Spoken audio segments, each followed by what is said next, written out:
সবজি ডাল রান্না করব। ডাল ভেজে নিই।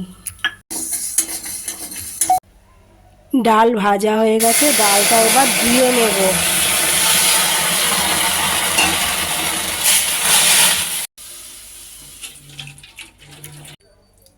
ডাল সেদ্ধ করে নেব।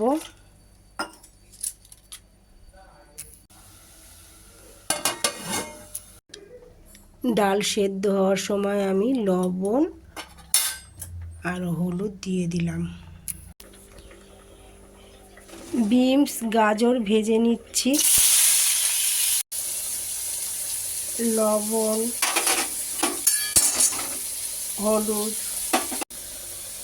আদা কুচি। বিনস গাজর ভাজা হয়ে গেছে, এখন ফোড়নে দেব সাদা জিরে, শুকনো লঙ্কা, কিশমিশ, কাজু বাদাম, কাঁচা লঙ্কা,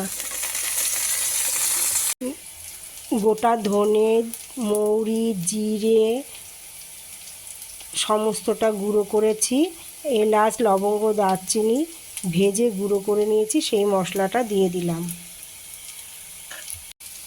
ডাল,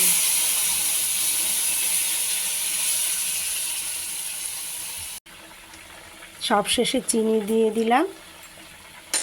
একটু নেড়ে চেড়ে ডাল হয়ে গেছে।